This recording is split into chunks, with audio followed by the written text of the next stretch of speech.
नमस्कार, आप देख रहे हैं बिस्तक। मैं हूं रजत देवगन। जिसका डर था वही हुआ, सुपड़ा ही साफ हो गया। आज के सत्र में इतनी जोरदार भयंकर बिकवाली आती हुई नजर आई कि संभलना ही मुश्किल हो गया था। एक्सपायरी का प्रेशर था, वो तो बात ठीक है, लेकिन मंदी करने वालों की हो गई चांदी। जहां पर खुले उसी के आसपास का हाई लगा दिया और उसके बाद पलट के वापस देखा ही नहीं। 19,761 के लेवल पे खुले, 19,766 का आज के दिन का हाई है। उसके बाद वन वे ट्रैक पे नीचे हो चले 19,492, यह आज के दिन का लो है। जी हां, निफ्टी ने 50 दिन की औसत को तोड़ दिया। कमजोर क्लोजिंग आज के सत्र में है।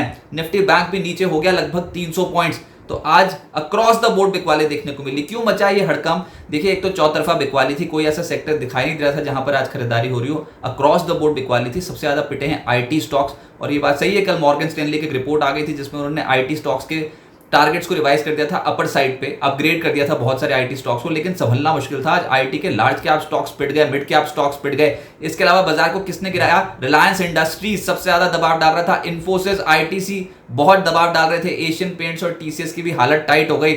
आज के कमजोर सेक्टर्स बहुत सारे हैं, लेकिन मेजरली तो IT, FMCG, auto, realty, media है। सितंबर वायदा सीरीज की एक्सपायरी थी तो कॉल राइटर्स डोमिनेट कर रहे थे। डोमिनेट क्या कर रहे थे? हर स्ट्राइक की बिकती चली जा रही थी।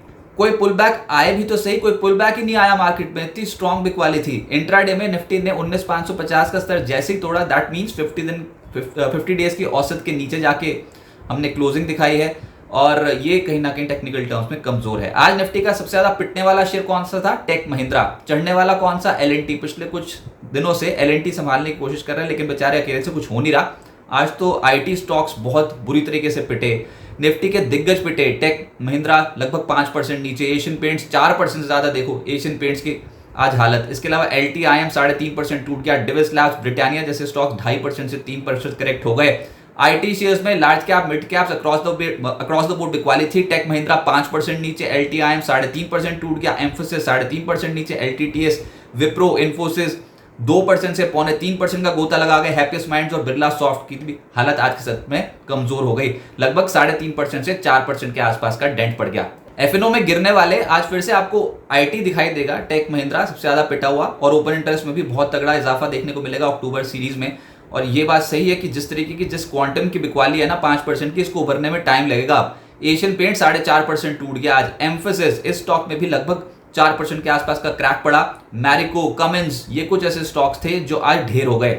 अच्छा, इस बाजार की गिरावट में कुछ तो ऐसे स्टॉक्स हैं जहां पर लोअर एंड पे खरीदारी आई। मिड कैप्स, छोटे मझौले स्टॉक्स जहां पर वॉल्यूम एक्शन भी तेज था और प्राइस भी बढ़ता हुआ नजर आया। उसमें एक स्टॉक है बेडमोता इंडस्ट्रीज। पिछले कुछ दिनों से लगातार इस स्टॉक में हलचल देखने को मिल रही है और 20% अपर सर्किट दिखा रहा है। डीसीएम लिमिटेड आज के सत्र में चढ़ा। क्विक हील, देखिए पिछले क्वार्टर के नतीजे अच्छे नहीं आए थे क्विक हील के, लेकिन तब से लेकर अब तक वन वे ट्रैक पे भागता चला जा रहा है, और आज भी स्टॉक में जोरदार वॉल्यूम्स देखने को मिले।